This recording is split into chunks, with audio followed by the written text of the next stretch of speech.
last relaxing committee meeting we're going to have because starting next week, we are hitting the bills fast and furious. We're going to have a wonderful time, and I think you're all going to just feel satisfied and fulfilled on a spiritual level by the time we're done.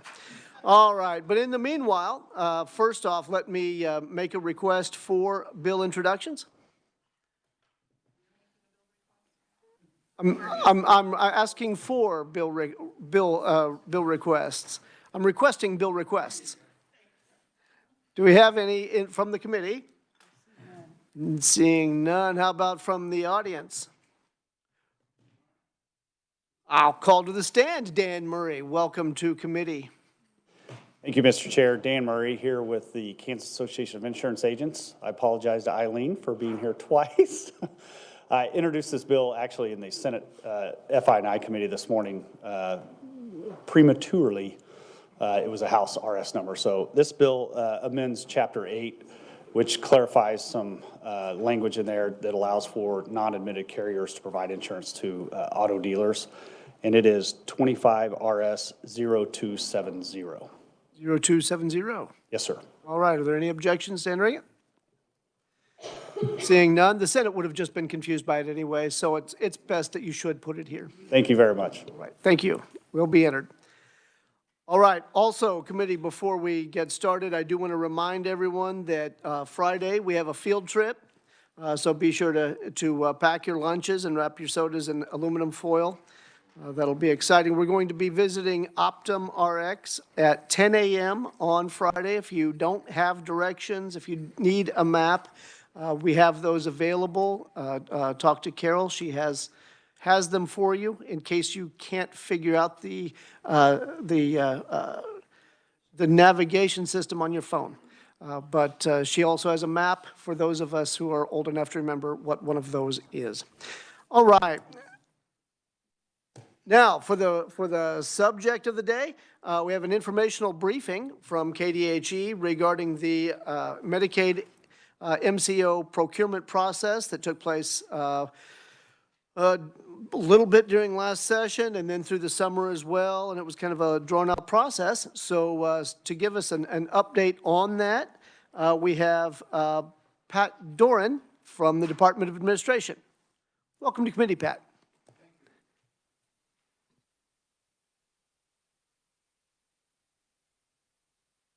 PDF available that we submitted to the committee in advance to put up on the screen?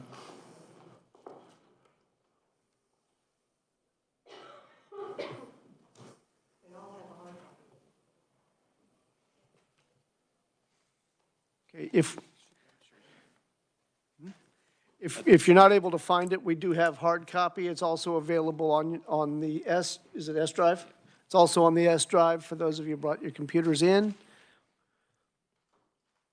I'm not the one to ask as to whether we can get it up there or not, because I've got no idea. If you have hard copies, I think we can work just fine. I think we've got it.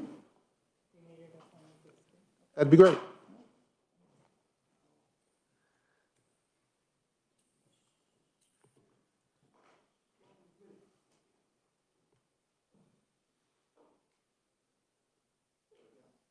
Excellent. Good afternoon. I'm Pat Doran, Chief Counsel for the Department of Administration. I'm here to address the procurement process followed by KDHE, KDADS, and the Office of Procurement and Contracts to select the MCOs who administer the Medicaid and CHIPS program for the state starting January 1. The contracts are referred to as CanCare 3.0, since this was the third contract that we had entered into. The Office of Procurement and Contracts is one of multiple offices within the Department of Administration that I provide legal advice to. You'll see from the slides that I'll walk through that when an agency or agencies identify a need for a service contract like CanCare, the Office of Procurement and Contracts at times will monitor, at other times will participate in, and finally at other times will drive the process. The last time I addressed the Legislative Committee on the CanCare 3.0 process, we were in the midst of litigation, so I was limited as to what I could say. Today, I'm pleased to report that the litigation was resolved favorably by the Shawnee County District Court for the state on October 1st. The court said the following: the process by which the state determined the contract award was grounded in the request for proposal and was not unreasonable, arbitrary, or capricious. Further, the procedure followed by the state was not unlawful and followed prescribed procedure. Now let's walk through the 7 steps in the procurement process and how they apply to the CanCare 3.0 contracts. If you could move to the next slide.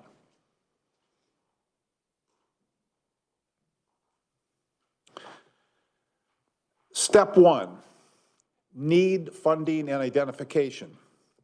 KDHE and KDADS identified that the CanCare 2.0 contracts would expire at the end of 2024, so they needed to enter into new contracts with the same or different MCOs to administer the state's Medicare program for over 400,000 citizens.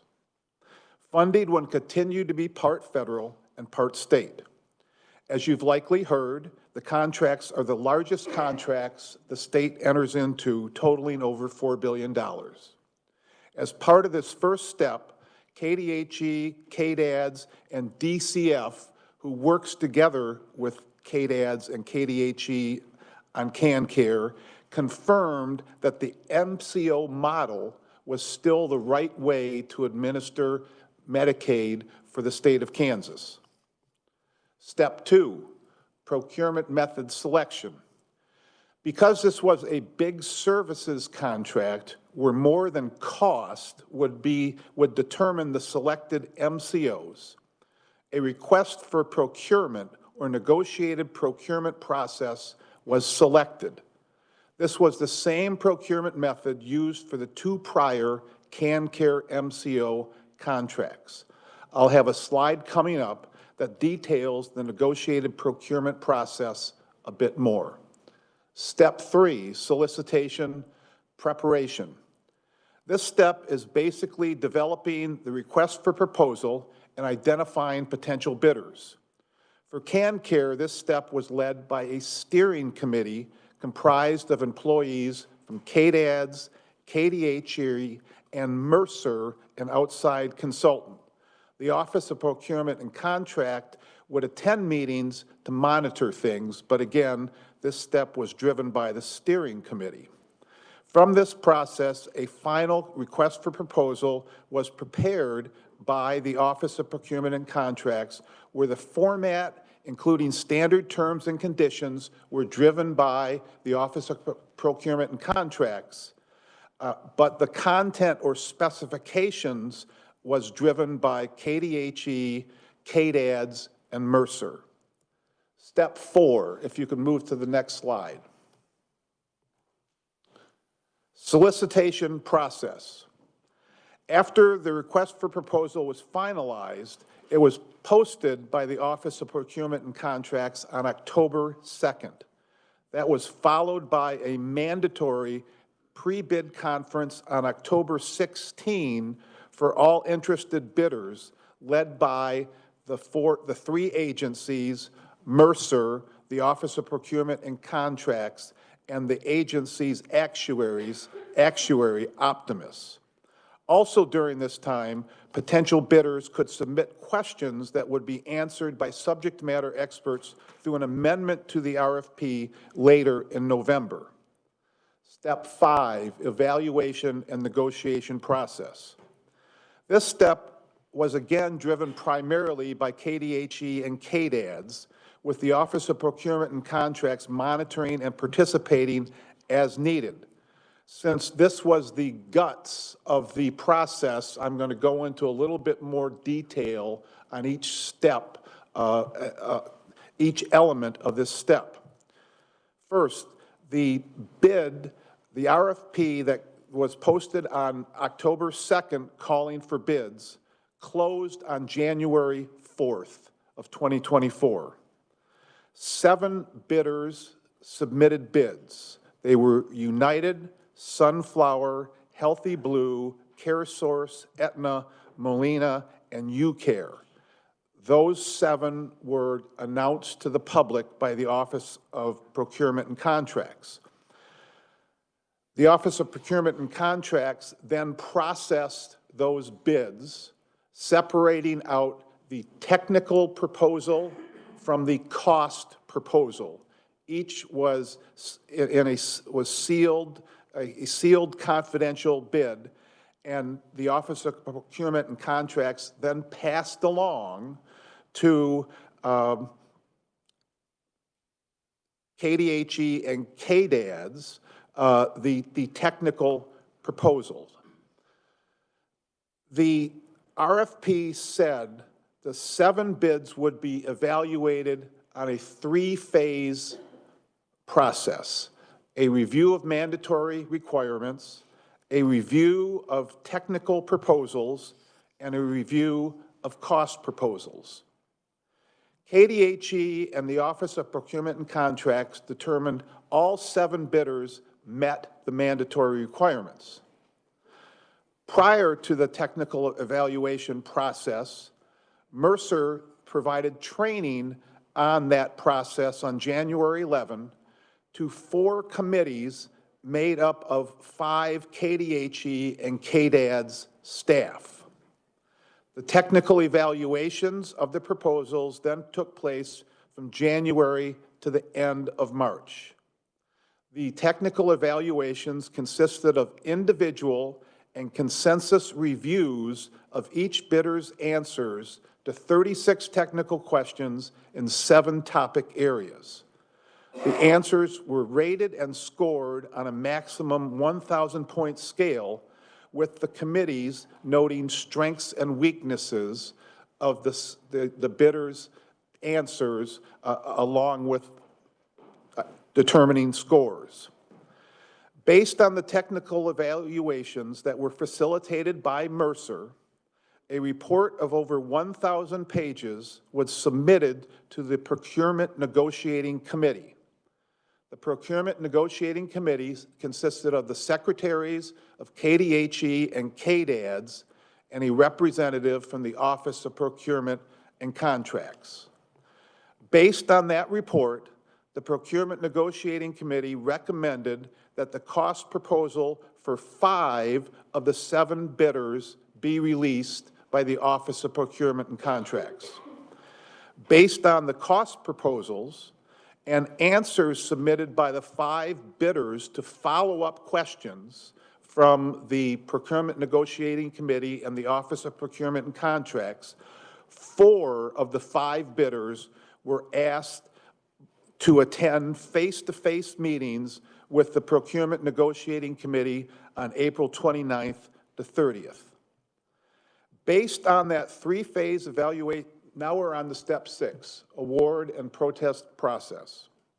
Based on that 3-phase evaluation process, the Procurement Negotiating Committee made an award recommendation to the Office of Procurement and Contracts on May 8 to contract with Sunflower, United, and Healthy Blue. The recommendation was based on the strengths, weaknesses, total technical scores in 7 topical areas, cost proposals, answers to follow-up questions, past history or performance of the bidders, the face-to-face meetings that occurred at the end of April, and what was in the best interest of the state of Kansas. Once that recommendation was received by the Office of Procurement and Contracts, it then drove the process to get the contract signed on May 10. The Office of Procurement and Contracts notified the public of the awardees on May 14. The Office of Procurement and Contract posted to its website the contracts on May 15, including all bid information that wasn't privileged. In addition, bid information was available through the CORA process. The bidders that were not selected then had 30 days after contract award to protest. Before the end of the protest period, Aetna and CareSource submitted timely protests. On July 5th, the Director of the Office of Procurement and Contracts denied both protests. If you then move forward to the next slide. I said earlier that I'd have a slide on the negotiated procurement process. You know, it is the most flexible process that can be used to select vendors that provide services to the state of Kansas. And as noted here, the concept is best value. It's not lowest price. Price, of course, is taken into consideration, but it's best value that enables the agencies to look at vendor qualifications, past performance, and service delivery methodology. As I've walked through, all of this is driven, you know, in that technical evaluation phase by the procurement negotiating committee and the agencies that are entering into the contracts. There's an asterisk here at the bottom that notes you have an appendix in your materials for what Secretary Proffitt submitted to the Bethel Committee way back at the beginning of this contract process, right after the RFP had been posted, that provides, you know, the material that I just walked through, but it was anticipated at that time. Next slide, please. This finally is a timeline of what transpired, the public input that started way back in January of 2022 to develop the RFP, identify bidders, the release of the RFP in October of 2023, allowing interested bidders to ask questions and get answers that ultimately would amend the RFP. Proposals were then submitted by July 5th. Contract award was made in May. And you know, although this is not really part of the process that you asked me to speak on, you know, a very important element of the CanCare contracts is having them in place so that each of the selected MCOs can get ready to hit the ground running come January 1st. In addition to passing all of the requirements of CMS that are expected of a CMO, so of an MCO. So this notes the implementation and readiness process that occurred from May to December, and then last, the go live on January 1st. The contracts that have been entered into will run through December 31, 2027, with a chance for a renewal for 2 one-year periods. I believe that's the end of the slides. Is there another one? That's the appendix. I stand for questions. Excellent, thank you. Committee, do we have any questions? Representative Bergquist. Thank you for your attendance and your information today. Appreciate your coming to the committee this past year, and after the fact of the settlement of all these issues, I hope we have some questions we can get answers for. Thank you. In January, I believe there was tabulations done. Is that correct? In January of this year, this 2024, there were tabulations made as far as to narrow down who would be the finalist and so forth. Is that correct? So in January of 2024 is when bids were required to be submitted. And that's when we learned that there were 7 bidders, the 3 incumbents, plus 4 additional. And then we went through that multi-stage process to eventually determine, who of the 7 would be getting the 3 contracts awarded in May. Mr. Chair, so at that time, there was some tabulation sheets that maybe were used to break the tie between some of the bidders that were come out at an even score on a particular scoring bid. Is that correct? Chair, may I?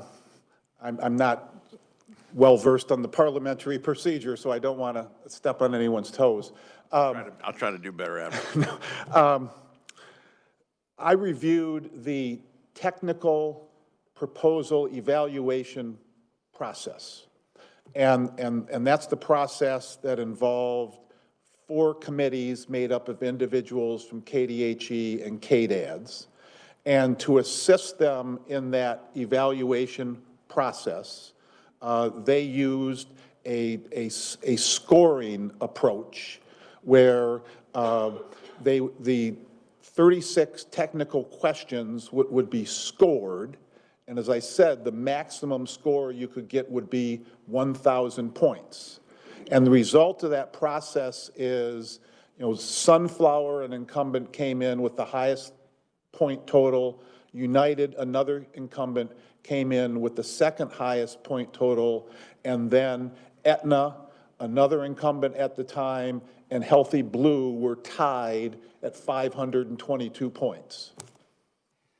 So my question, because this is such a large, one of the largest bidding processes the state goes through, how was it that those 2 that were tied, 3rd and 4th, the decision was made through tabulations that were made, and those results and the reasons for those that tie to be broken were not made public to anybody, or were not seemed like they were not kept, so that it could be understood how that dead even tie could have taken place, or how it could be resolved.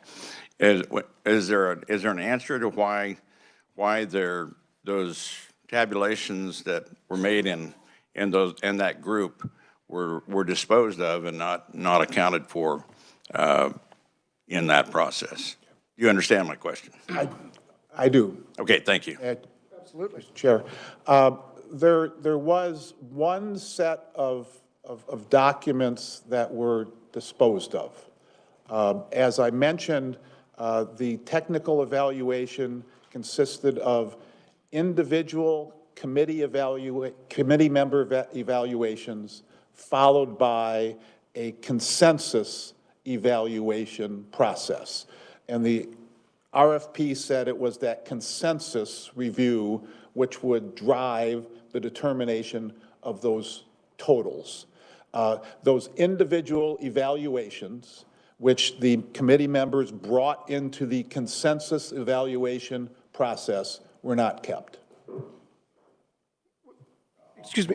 Wait, and go ahead. I'm sorry. I'm not kept. What do you mean?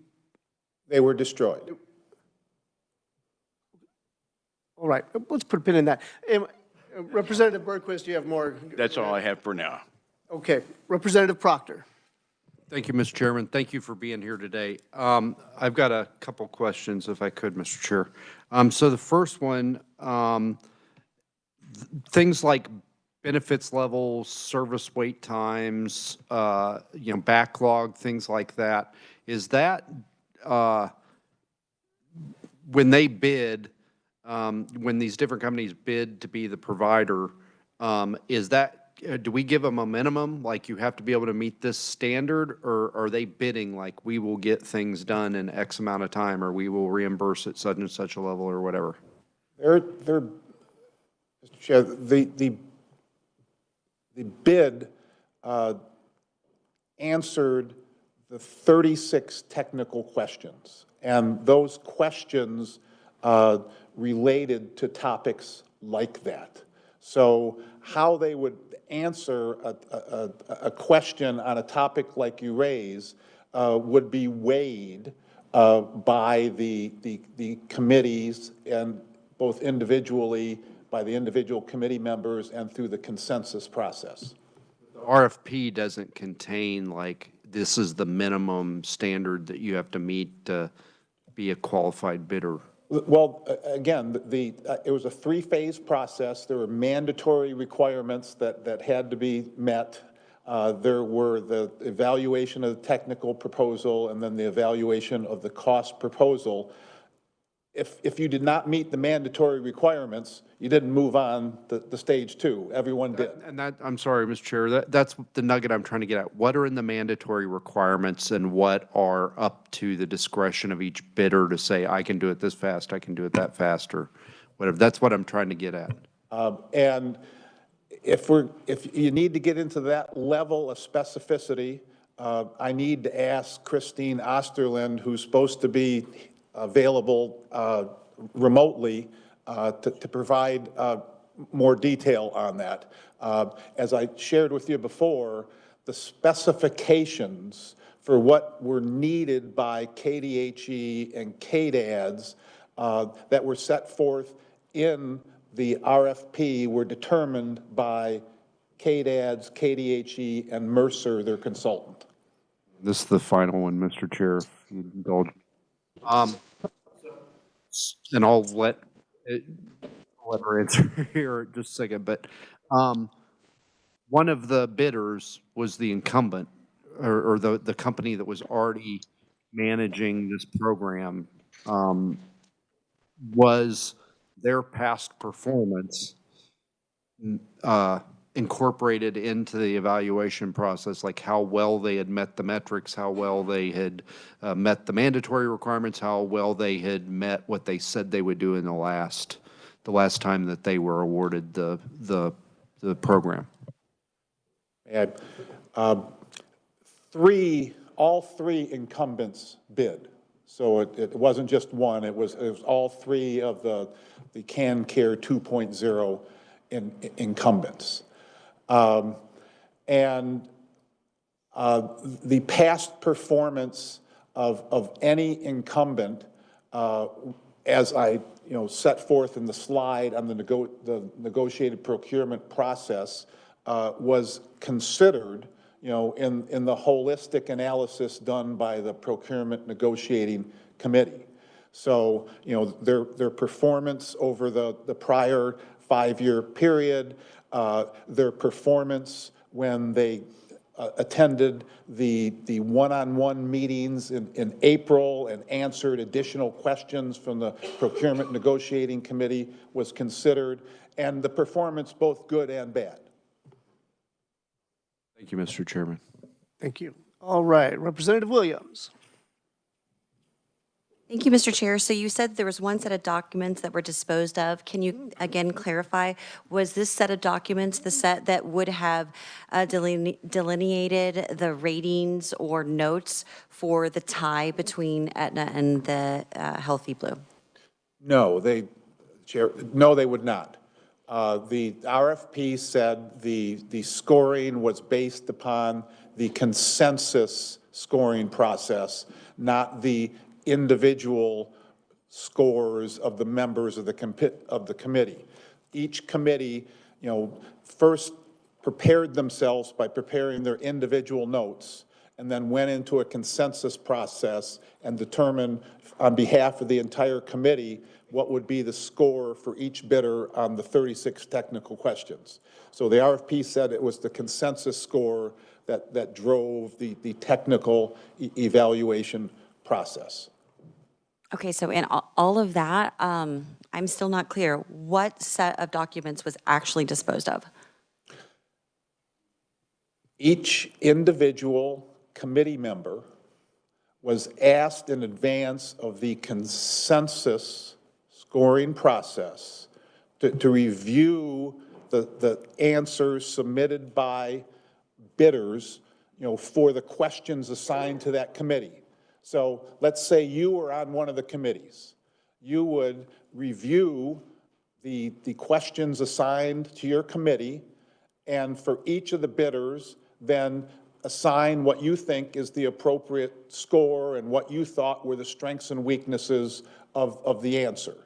And then excuse me, and then you took that with you into the consensus review process, where, you know, ultimately the group would then decide what was the score that would be submitted to the procurement negotiating committee. So those were the documents. Those individual committee member notes, yes. Okay, so my question would be, is it standard practice for such a high-stakes type of RFP process to eliminate the proof that would show the rankings or the ratings or the thoughts from those individuals that were in that? Is that standard practice to, you know, destroy or dispose of documents on such a high-stakes type of RFP? Chair, may I? That was raised by Aetna in its protest. The district court said it was not relevant to the ultimate conclusion of the procurement negotiating committee. I'm going to answer your question. If an attorney like myself had been asked in advance, was it a good idea to have those documents destroyed, I would have said no. That suggests there is a teaching and educational opportunity available for us to pass along a reminder about keeping documents like that. It just seems very odd and very curious to me that you would have such a defined process and then just have one set of documents that is eliminated. It seems, I mean, you can see how that would be highly suspicious in this high-stakes type of process. And why would anyone not look toward your counsel on this? To me, it doesn't smell right. Thank you. Chair, I understand your concern. I can see the reason for your concern. As I've noted, it was raised by Aetna as part of their protest. It's not an issue that's unique to Kansas. There are multiple cases in other states where this issue has arisen, where a consultant has advised that certain things be kept and certain things not be kept. And, the courts have then decided whether or not, that results in the process being, inconsistent with the law and procedure. Again, for our process, the district court said it was not problematic because the RFP said the consensus scores is what controlled. Representative Bergquist for a second bite. Thank you, sir. And thank you, Mr. Chair. You stated, I believe you stated that there was 4 finalists. Is that correct? Those 4 that were being considered was four candidates, and 3 of them would be chosen, correct? Chair, I do want to clarify. Sure. So after the conclusion of the technical proposal review process, it was recommended that 5 of the 7 have their cost proposals shared with the procurement negotiating committee. And then the committee had the opportunity to ask follow-up questions of those 5. And then based upon that information, then the procurement negotiating committee decided to bring in 4 of those 5 for one-on-one meetings. And those 4 were the 3 incumbents, Sunflower, United, and Aetna, and the 4th was Healthy Blue. Just to follow up then. And of those 4, 3 of them were incumbents, so they had experience and they had experience records. And the 4th one was not. And the 4th one was one of the ones that was chosen. Is that correct? The one that had the, I think you said the Healthy Blue, did you say? Yes, Healthy Blue didn't have a previous record, and the other 3 did. And I think you stated that the records, the past records of those weighed the ones that had experience were also weighed in the decision as far as whether, in the whole process as to whether they may be chosen or not. The other one not having any experience to weigh against. Is that correct? It is correct that the past performance and history of bidders was considered by the Procurement Negotiating Committee as one component, in its holistic determination of which three should be selected in the best interest of the state. The answers that were submitted in this instance, you're asking, did Healthy Blue have experience?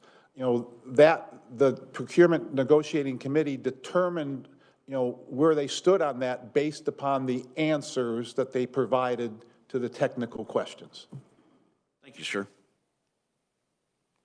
All right, committee, any further questions? Representative Pitt. Thank you, Mr. Chairman. Thank you so much for being here today, sir. I was a little confused with all the conversation. You said that there was an organization that destroyed paperwork, and you said it's an opportunity for teaching. Could you tell me again who destroyed paperwork? So, as I mentioned before, KDHE and KDADS worked with Mercer, an outside consultant, to develop the technical evaluation process, as well as many of the specifics in the RFP. And it was a recommendation that was accepted that those documents not be retained. Okay. And the organization that had those documents, do they conduct COMA, CORA training? Are they subject to Kansas Open Records Act? So the documents, the agencies that would have retained those documents are KDHE and KDADS. Is KDADS and KDHE subject to COMA, CORA? Yes. So they would have known and they received training to not destroy documents that the public would have the ability to request with an Open Records Act request? I cannot speak to what is the specific training that's provided by KDADS and KDHE on CORA and COMA. I take responsibility for that within my agency, but I can't speak to what they did. I will share with you, however, that the chief counsel at the time of CanCare 3.0, who's now retired, did agree with me that this should have been a situation where this decision was reviewed with any attorney, and it was not. And I know you're in an untenable position, and I gather that, sir, and I can appreciate you for standing in the fire, but I will agree with Representative Williams that this stinks to high heaven, as we say in the Army. Something in the Kool-Aid ain't sweet. Because even this morning, my committee sat and listened to COMA CORA. I've sat through several committee meetings here in this legislature and heard from the revisor's office, hey, here's your annual update on COMA CORA rules. And I can't fathom how KDHE or any other part of government doesn't receive training. This is not a training incident. This is a malfeasance, and that's the law, so that makes it kind of criminal. All right, thanks, Mr. Chairman. Chair, may I respond? I do want to point out that CORA and COMA is not the issue. The issue is the retention of documents under the state's record retention statute. It's not CORA or COMA that controls the issue. Certainly. Thank you, Mr. Chairman. And I agree with you that you're saying that the way that you've devised and constructed the conversation, that it's not that an issue. However, if one of my constituents wanted to know, because they felt like in the bidding process that their company was somehow harmed, according to the process, the rules of open bidding process, which is again a part of our law, they would lean upon COMA and CORA, which again is part of our law, to get said documents to be responsive, to articulate and defend or prosecute in our court system that there has been a violation. And the simple fact that you're playing keep away with those documents and then saying, oh, no, it's just an issue of, you know, somebody told us what to do and we had no idea. You have experience, so that dog won't hunt. But I do appreciate you standing here, as I said before. I just think, like I said before, it stinks to high heaven, and something in the Kool-Aid is not sweet. All right, committee, any further questions? All right, I might have one or two. I'm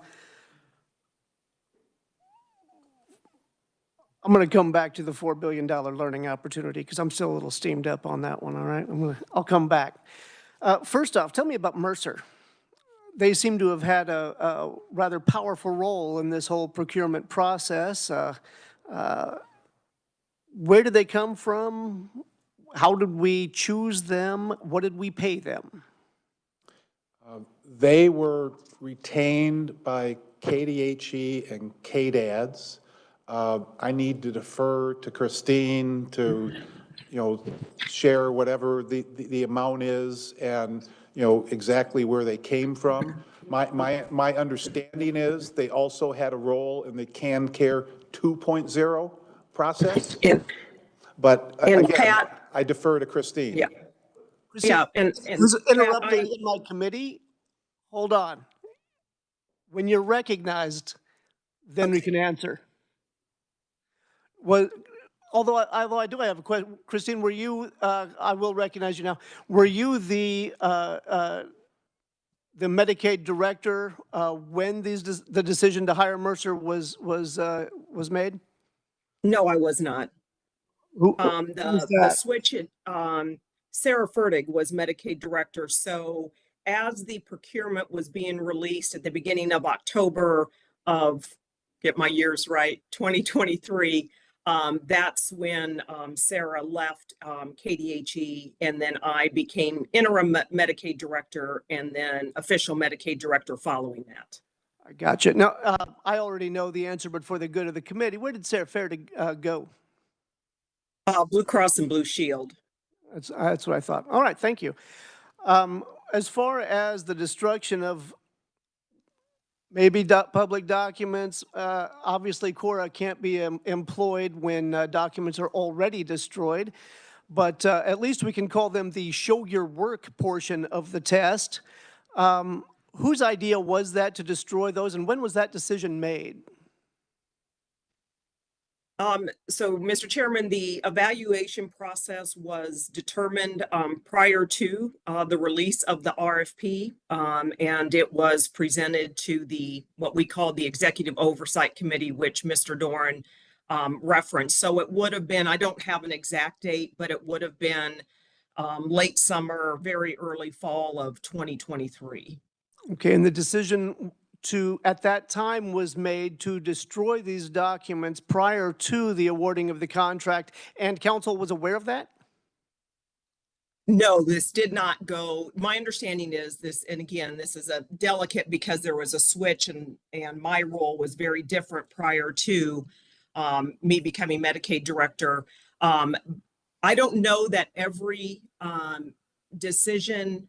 So what happened? So I'm going to reference back to a previous discussion. So Mercer was involved in both CanCare 1.0 and CanCare 2.0, and their role was the same in each iteration of this contract. And so I know there were some decisions made that was essentially, it was going to be a do-over, if you will.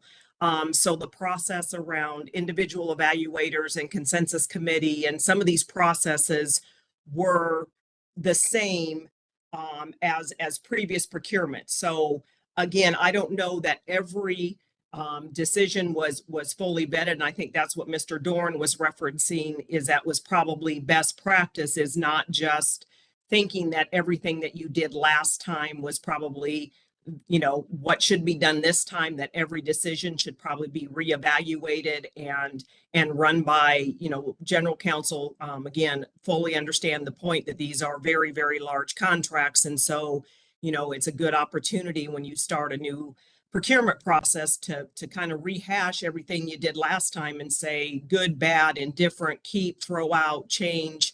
And to my understanding, that was not done as we went into 3.0. Right. I think I'd probably concur with you that the word best practices on this one isn't appropriate. Representative Proctor, I think, has a question for you. Thank you, Mr. Chairman. While we've got her online, I'd like to ask her a question. It sounded like she might have been more involved with the, like, what were the mandatory requirements that all the bidders had to meet. So I'll ask the question of her, just because I don't understand the process entirely and I'm trying to understand it. In those mandatory requirements that all of them had to meet, it are things like timelines and reimbursement rates and wait times and, number of people to do customer service for CanCare beneficiaries. Is that all specified in the mandatory requirements that each bidder has to meet, or does each bidder bid on how well they can meet those requirements? So the question is a little bit of both. So the mandatory requirements would be things such as experience, whether that be experience in Kansas or experience in other states. It would be some of the legal requirements that are affiliated with being a managed care organization in Kansas to do business with CanCare. And so the mandatory requirements are basically you're meeting a lot of the legal requirements to get in the door, so to speak. But when you get into the actual technical proposal, there is a long and varied set of requirements, both at the state level as well as things that the federal government requires. So it's things like provider network adequacy, including provider counts. There is time and distance requirements. There are wait time requirements, interpretation services. I mean, it's a very, very long list that either between state law or regulations from the Center of Medicare and Medicaid Services have to be addressed in the RFP and responded to by the bidder. And if they are not an incumbent in Kansas, then how they would respond is their experience and what's happened in other state Medicaid programs, in which they've operated, or other assurances that they can meet those requirements. But yes, there is both in the mandatory requirements as well as in the technical proposals, there were hundreds of requirements that they had to basically prove or assure to the state that they could meet. Mr. Chair, if I could follow up. So I'll ask the same question I asked the conferee in the room. How were the incumbents that had done this before, how was their performance compared to the mandatory requirements and compared to their technical answers to the technical questions? How was it evaluated? And how was it weighted as part of the selection process for who did and who did not win the bids? So I'll start with the fact that CanCare 3.0 does not look like CanCare 2.0. And so I think that's a very important factor is when Mr. Doran had up on the screen all those public input sessions and that we did prior to developing the RFP. The whole premise around that was understanding and learning what worked in CanCare 2.0 and what didn't work and had to be addressed. And so while an incumbent would have some relevant experience to what we're requiring in CanCare 3.0, them saying essentially that, well, this was my performance under 2.0 in many instances would not be sufficient because our requirements were ratcheted up. There was a lot more requirements around like ratios for care coordinators, the types of care coordinators you had to have. And so there were hundreds of changes to the RFP. So while maybe in some instances, their current experience, or at that time would have been current experience, would have been relevant, there were a lot of questions and a lot of responses they had to provide where they had to demonstrate, even as an incumbent, that they could meet these new requirements and demonstrate in their response in a complete fashion how they would do that what experience they would draw on. Do they have experience in other states that might be better aligned to the new requirements? And so there were a lot of instances where even your current experience would not be sufficient to fully answer a question. Mr. Chair, I'm a little frustrated by the answer. I do business. I work with contractors all the time to do, for instance, building renovations or repairs or construction. And it is vitally relevant to me how well they met what they said they were going to do for me, how well they met those promises when I'm asking them to do something new. So did it factor or did it not factor, because CanCare 3.0 is a completely different thing than, was there a score? Did you do the crap you said you were going to do? Pardon my language. Did you do the stuff you said you were going to do, or didn't you? Did that or did that not factor in who won the bid and who didn't? So again, I was not a part of the consensus committee or the PNC, but what I can tell you is it should have factored in when appropriate. When a question was asked that would have been closely aligned with CanCare 2.0, or a part of the response would have been aligned with 2.0, absolutely. They should have been able to articulate that very well, and the individuals evaluating it should have been able to say, yep, you know what, they said in their response X, Y, and Z, and I can tell you by their experience that they did do X, Y, and Z. So it would have applied when appropriate. And again, I was not in the consensus, review process, but I would assume that was part of the discussions as well, and ultimately would have influenced the consensus committee scores on the completeness of their answer and their relevant experience that supported the fact that what they're saying is absolutely true, and the consensus committee agreed that they were doing what they said they were doing. Mr. Chair, I don't want to dominate this anymore. I don't think that their promise that they were going to do X, Y, and Z and didn't do it is not relevant because it's not in the new contract or in the new program. That just, to me, I can't wrap my head around that. Thank you, Mr. Chair. Mr. Chair, may I? Sure, by all means. One more time Sure, to this. If you're asking specific to Aetna, their past performance was factored into the decision, and specifically their poor performance in certain areas. In addition, their presentation at the one-on-one meeting with the Procurement Negotiating Committee on April 29 or 30, I don't recall which date they met, was disappointing to the committee in terms of what they heard and how it was presented. So yes, their prior poor performance was factored in to their non-selection.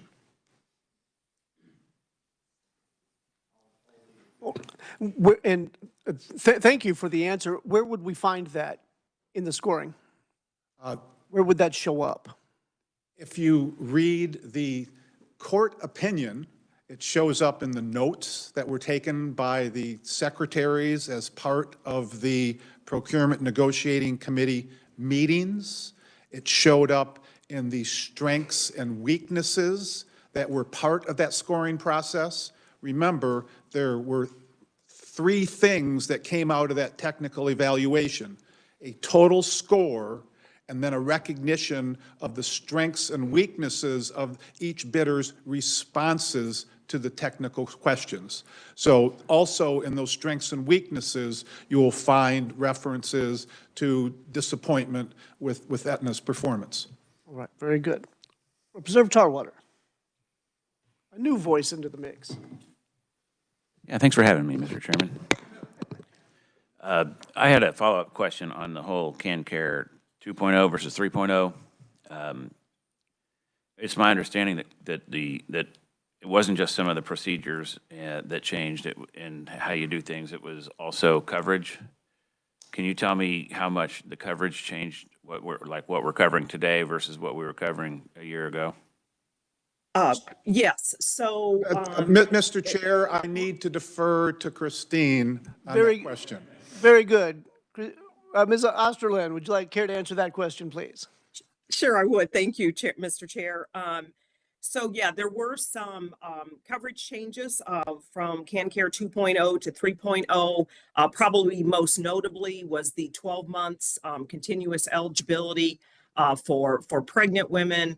KDHE and KDADS both added a variety of policies around like coverage of drug-eluting stents and some other advances in healthcare. So there's always changes that happen, but those coverages, the one thing with CanCare is all three MCOs have to cover all of the services that are included in what's referred to as a Medicaid state plan. That's essentially Kansas's contract with the federal government. The only place where their coverage of services and benefits can vary is in what's called value-added benefits. That is actually a non-scored element of the contract because the state does not pay for those services, but the plans come in and each one, they're a little bit different. They are posted on our CanCare website, but they'll offer things like gift cards to cover over-the-counter medications. They may cover diapers for families that have, very small children. They may do gym memberships, but there's a variety of what they call value-added benefits. Those would be the only differences in covered services between the MCOs. That is true in CanCare 2.0 as well as in 3.0. Okay, so my question was more specific to the additional coverages that are provided. And by what authority do you have to add coverage without legislation? So the KDHE does not have authority to add services. Whenever we're adding either extending services or doing a new service, we will either go through the full appropriations process, or if it's a mandate by the federal government, which is many times it is that they're mandating that state Medicaid programs cover something, that will go to consensus caseloads. But no, we do not add new coverage without either going through consensus caseloads or the full legislative process. Can you define going through consensus caseloads? Consensus caseloads is a group of, it's KLRD and the Division of Budget, and they meet with KDHE, KDADS, and DCF. They do it, I think, with all the state agencies, but that's our group. It meets twice a year. It meets in November. And it meets again in April. The agencies have an opportunity then. That's when the agreement will be made on what the caseload numbers are going to be, which obviously drive a lot of the expenses in the Medicaid program. They'll make decisions around rates. And then that's where if we have any mandated new services or coverage that we have to do from the federal government, we'll take it to that committee and explain it and provide the documentation of the requirement, and then they will either approve it or not approve it. And then, of course, obviously, the appropriations process, I know you all are familiar with that, we do a request to the governor's office for consideration. Right, so I'm familiar with that process, but all we get is consensus caseloads increases, and I believe it was $220 million this year. I would like, if possible, a list of the coverages that changed between 2.0 and 3.0 and the anticipated cost to the taxpayers. Yep, we can get that. Thank you. All right, Representative Bergquist. Thank you, Mr. Chair. And thank you, Christine, and I'd like to ask a couple of questions of you as well. Number one, I think you stated that, and I think council did too, that Mercer was the one that was responsible for setting the framework for this bidding process. Is that correct? That is correct. In that process, did they create an answer for what some of us would think would be a pretty extreme possibility of two bidders coming out with exactly the same number of 590 some points. Did they have a process to follow up in the event that that happened? Was there one written down that told people what to do? In the case? There was, oh, sorry, I thought someone was speaking, sorry. There wasn't a tiebreaker per se. That the PNC committee in their evaluation, that's really what they went through is, looking at those scores and all of the report that came out of the consensus review committee, and then their rounds of either written questions or in-person meetings. A lot of that was for the PNC to make then the decision of what was in the best interest of the state. So this next follow-up to that is, if the scores had not been tied, would there have been an instant decision made? No, the PNC would have still done their work because this was a negotiated procurement. And so you would want to follow the complete process all the way through, which would be to allow the PNC to do their work in addition to the consensus review committee. So it wouldn't have stopped at just the fact that we have 3 bidders that, that scored the highest. The PNC would have still done their work. 2 more. Then Mercer did not provide any kind of instruction as what to do with notes that were taken. Did they say that it was okay to destroy your personal notes before the process came to an announcement of a bid winner? Yes. They did say that it was okay to destroy them. Yes, and that instruction was provided to people supporting the committee members. And there was an email, and I might refer to Mr. Dorn because I know he was more involved in the protest litigation, but I think those emails might have been part of that litigation. So it was actually written down that that's okay. And a question for this past year when we heard in the off-season committee, we asked what happened to who knew and when did they know that the documents were destroyed? Apparently the documents were destroyed by March or so. Is that correct? I don't remember the exact date, but that it would be right around in that timeline because it was right after the individual evaluators concluded their review, and that report went to PNC in March. So yeah, that's again, I think there's a email that alludes to it, but that timeline would be really close to being accurate. I'll just state this for the committee. It was a little disconcerting to find out that we were told that nobody knew what happened to them, and then we found out that they had been destroyed sometime before. Hey, thank you for your help and answering questions. All right, Representative James. Thank you, Mr. Chair. My question is, I know the perception is horrible about getting rid of documents, and I'm new to the committee, so I didn't realize that Representative Burke had learned about it, and maybe other committee members had learned more about it earlier on.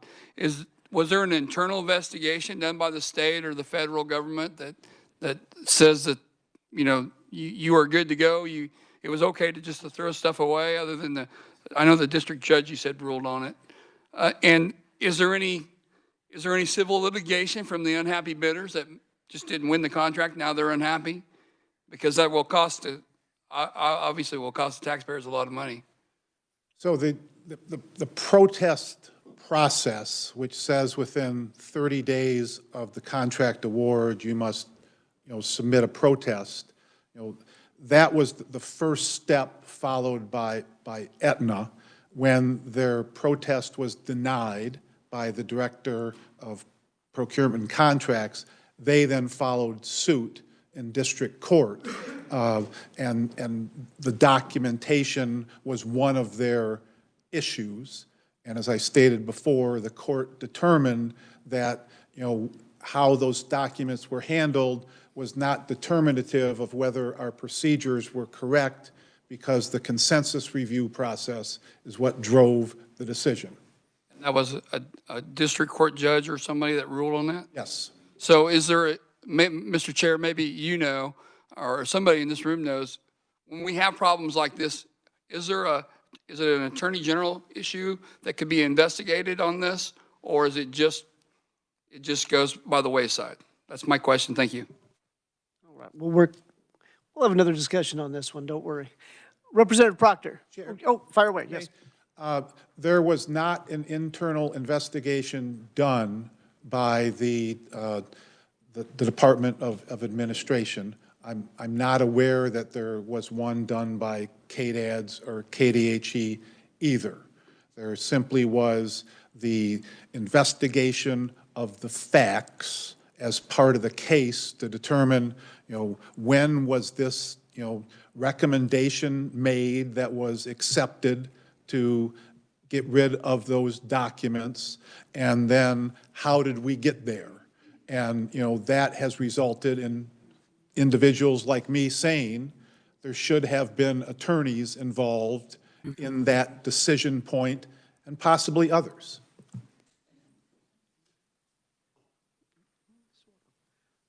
Representative Proctor. Thank you, Mr. Chair. I've actually got a question for you, Mr. Chair, before I wade into this. Are we going to have another opportunity to talk to Christine and folks from CanCare about general CanCare questions, or is this my only chance to talk to her, and would it be?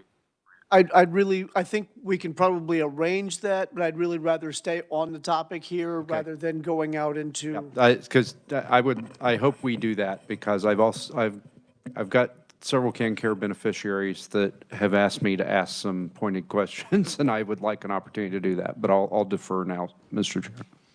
Very good. All right, committee, further questions? All right, I came up with a couple of them while we were at it. But I know you guys were getting excited there for a minute. We've talked about the tie-breaking criteria, that supposedly there was no tie-breaking criteria. Was that an oversight, or was that a conscious decision that had been discussed ahead of time and declined to move forward? Mr. Chair, may I answer that question? Certainly. If you have the answer, fire away. It was a conscious decision that a tiebreaker process was not required. That is because this was a negotiated procurement where more than the technical scores drove the recommendation of the Procurement Negotiating Committee. So it was decided in August of 2023, when this issue was raised by Mercer, that the tie-breaking protocol was not necessary because we would rely on this total analysis to break any tie that occurred. Okay, and that was Mercer that said that, or that was KDADS and KDHE? So it was Mercer that recommended the tie-breaking procedure, and it was, in this instance, attorneys from the Department of Administration and the Department and KDHE who said the tie-breaking was not necessary because this was a negotiated procurement. By golly, let's score one for Mercer anyway, by golly. Okay, we then, when we had a tie, went, and I think it was characterized as what's in the best interest of Kansas. Does that mean that the scoring then reverted to the most heavily weighted question in the RFP, or did it go to a different one?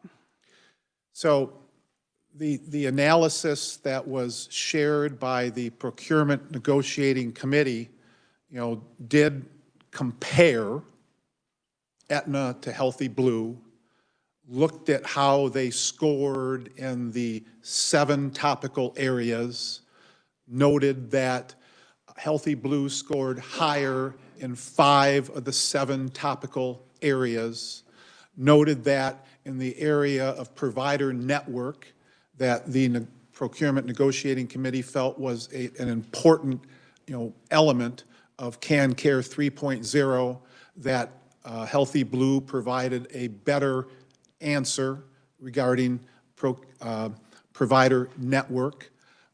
So, those were the factors. All right, so provider network, though, wasn't the most heavily weighted question in the RFP, was it? That wasn't the most important item according to the creators of the RFP, is that correct? That is correct. Okay, so we went with, what was that one? Second, third, fourth, fifth? I don't know the answer. I do not know the answer. That's one either. question I didn't know the answer to there in advance. I don't know the answer to that. I just know that in 5 of the 7 topical areas, Healthy Blue had a higher score than Aetna. All right, thank you. All right, committee, any further questions? I think I've got all of mine answered, at least for the just one, and this was just a timetable thing, and I never did have this square in my head exactly. I know that Sarah, we already went over this. Sarah Fertig developed the RFP, then before the proposals came back, had already moved to Blue Cross, and Director Osterland had taken over. What was the time frame on that? Because I've always been a little shaky on that one. So Sarah Fertig and Mercer and the Executive Steering Committee developed the RFP. So there was multiple, people involved in that process. It was also around that August 2023 timeframe, and I apologize, I do not have the exact date memorized, that she announced she was going to Blue Cross Blue Shield of Kansas. Important to note that Blue Cross Blue Shield of Kansas is not Healthy Blue. Blue Cross Blue Shield of Kansas is a 5% minority owner of Healthy Blue. So she went to work for a minority owner, not the bidder. Excellent. That reminded me, by the way, and Blue Cross Blue Shield of Kansas City is also a 5% holder. Who's the 90% holder? Elevance. Elevance. Okay. That's AmeriGroup, the new name for AmeriGroup? Yes. Okay, that's what I thought. Now, AmeriGroup had a track record too. Was that also calculated in the scoring, or was that not? It was included in the questions that were submitted on April 29 and 30. So as I said, that final step in the process was face-to-face meetings with the 4 bidders that remained in contention. And there was a specific question presented to Healthy Blue about the AmeriGroup connection and history as part of that face-to-face meeting. Okay, and I assume that question, the answer passed muster. The answer was satisfactory to the members of the Procurement Negotiating Committee and other technical experts that they had in the room with them. What other technical who else would be So, involved? for example, Christine could have been invited to sit in on that Procurement Negotiating Committee one-on-one meeting. And I'm pretty sure she was. Okay. And Bobby Groff Hendrickson, another senior person in KDHE, I believe was invited to sit in on that face-to-face meeting. Excellent, okay. All right, committee, any further questions? All right, seeing none. Thank you for being here. I know probably you drew the short straw to get the job. I'm happy to return at any point and address any follow-up questions. Excellent. Thank you very much. All right, committee, before we adjourn, I just want to I don't know, ease your concerns. We will not be dealing with, in this committee, on a bill to repair this, to provide some guidance to fix this problem in the future. But it is working in the Health Committee. Chairman Carpenter and I wrestled, and he won. So he gets it, and he's dealing with that. I'm working with him, however. So be on the lookout. The issues that have arisen here, I couldn't agree more with the characterization of a $4 billion learning opportunity. We're talking about Kansas taxpayer dollars here, 4 billion of them. So I take that I'm a lighthearted guy, but I take that very seriously. And we're going to be looking as a body, not as a committee, but as a body, we'll be looking at some guardrails to keep this sort of appearance. I can't say anything bad happened, but there's no real good way of proving that it didn't, all right? So we're going to try to keep the appearance of impropriety from rearing its head again in this process. So thank you for your patience. It's not a bill that we'll be dealing with here, all right?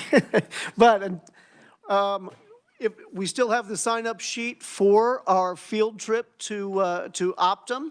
I think your parental permission slips are also there, so make sure you get those signed and turned in, or else you're not going to be able to go to recess. But anyway, we'll have we will be meeting there at 10 o'clock. It's expected to take about an hour. For those of us who are on Commerce Committee, who had the poor form to schedule a meeting on Friday at 1:30 here in Topeka, we'll be able to make it back just fine. So no problem there. Until that time, we are adjourned.